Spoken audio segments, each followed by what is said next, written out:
prinsip dasarnya yang harus kita ketahui untuk mengetahui valuasi dari saham teknologi ini?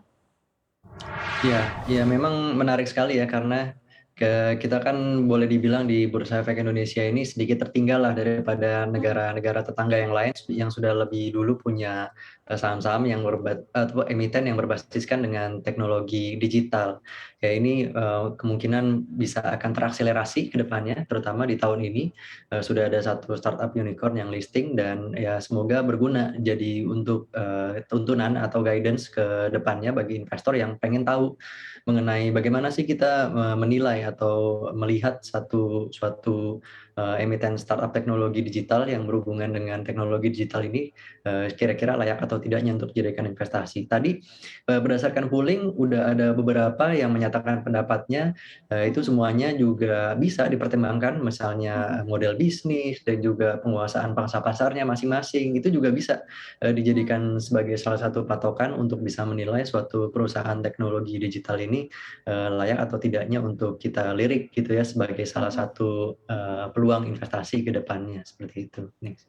Oke, jadi ada indikator-indikator khusus nggak yang perlu kita perhatikan untuk mengetahui valuasi saham teknologi ini? Karena kan banyak ya macam-macamnya teknologinya, ada yang e-commerce, ada yang mungkin bidang lainnya. Kira-kira itu sama nggak sih pengukuran valuasinya? Dan kalau dibandingkan dengan saham non teknologi nih, apa bedanya?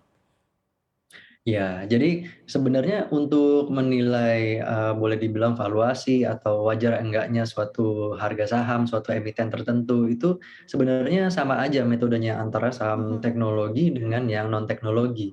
Jadi, ya kita biasanya tuh punya 2 kriteria utama, yaitu satu yang misalnya, dia valuasinya secara, nilai relatif terhadap yang lainnya itu lebih murah. Nah, ini kita Mhm. biasanya sebut dengan value stock. Jadi value yang lebih murah dicari. Atau yang kedua, kriteria kedua yaitu yang menjanjikan pertumbuhan lebih tinggi daripada, emiten lain sejenis. Nah, itu kita biasa sebutnya dengan growth stock. Jadi ada 2 kriterianya, utamanya adalah value, di mana yang kita pilih itu biasanya yang valuasinya paling murah dibandingkan dengan emiten lain sejenis. Yang kedua adalah, potensi pertumbuhannya, yaitu yang disebut dengan growth stock. Jadi nggak jauh berbeda, kita di sektor teknologi pun menggunakan, karakteristik dan juga istilah yang sama untuk menilai Mhm. suatu kelayakan suatu emiten atau saham itu bisa layak menjadi suatu pilihan investasi bagi investor nantinya. Jadi Nah, dari 2 kriteria tersebut tentu, investor bisa semakin mengerucutkan gitu yang mana, iya. pilihannya masing-masing, seperti itu. Antara value stock dan growth stock ini, kira-kira mungkin ada yang masih pemula gitu ya, investor pemula baru masuk ke pasar saham, cara, membedakannya untuk mengukur valuasinya seperti apa? Ya, memang kalau dari karakteristik gitu atau pembeda dari masing-masing baik itu value maupun growth, Mhm. ada indikator masing-masing atau tolak ukur lah yang kita biasa Iya. ngelihatnya. Kalau misalnya, value itu tentu kita menggunakan berbagai, mungkin bisa lebih dari 2 atau 3 rasio keuangan seperti misalnya, price to earning ratio, price to book value, dan juga, kalau di startup digital teknologi mungkin nggak banyak yang profitability-nya udah positif kan, bahkan banyak yang negatif. Nah, itu kita biasa pakai rasio yang namanya price to sales atau market cap dibandingkan dengan revenue-nya.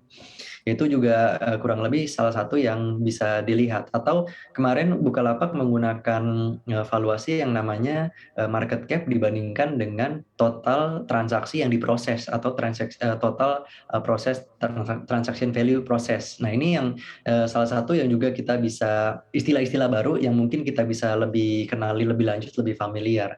Tapi kalau untuk yang growth, udah pasti ini, peluang pertumbuhan mungkin kita bisa ngelihat bagaimana misalnya sektor industrinya secara umum gitu ya, itu bertumbuh berapa misalnya di Amerika atau di India yang udah lebih punya, sektor yang sama seperti misalnya e-commerce itu masing-masing Amazon seperti misalnya atau Rakuten yang di Jepang itu atau Alibaba itu tumbuhnya berapa. Kalau misalnya kita mau ngelihat sektor e-commerce yang ada di Indonesia itu mungkin juga bisa dijadikan patokan untuk kita menilai prospek pertumbuhannya kira-kira berapa, Oh seperti nggak nih, ada fenomena memang manajer investasi sekarang sudah mulai rotasi sektor dan memasukkan atau melirik saham-saham teknologi gitu ya, dan apakah ini juga bisa kita tiru untuk investor-investor retail, Mas Robertus? Ya, memang tidak dipungkiri ya bahwa, Mhm.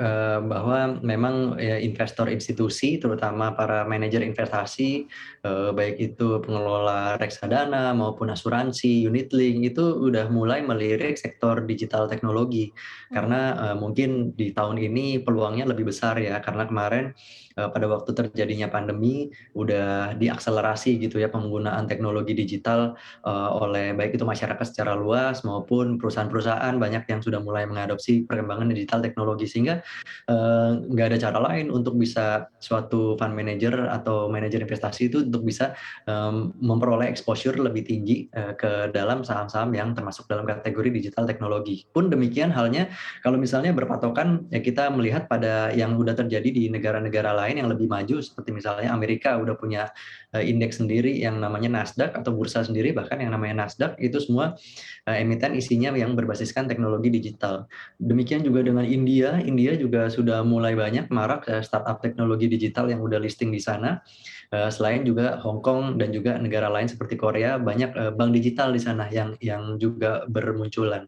Jadi, nggak ada cara lain bagi fund manager atau manajer investasi di Indonesia ini untuk bisa mengejar gitu ketertinggalan dari, rekan-rekan globalnya yang udah lebih dulu punya exposure dan sudah menikmati pertumbuhan, dana kelolaan, seiring dengan akselerasi daripada, teknologi digital dan juga, pertumbuhan yang, dijanjikan oleh masing-masing emiten tersebut, seperti itu, Alexis. Oke, kira-kira, tren beralih ke saham teknologi ini menurut Mas Robertus akan menjadi berkepanjangan nggak sih? Atau memang fund manager atau manajer investasi ini masih hati-hati nih dengan saham teknologi gitu? Jadi mungkin, karena lagi hype jadi diperbesar porsinya atau ke depannya memang akan lebih besar dibandingkan saham non teknologi?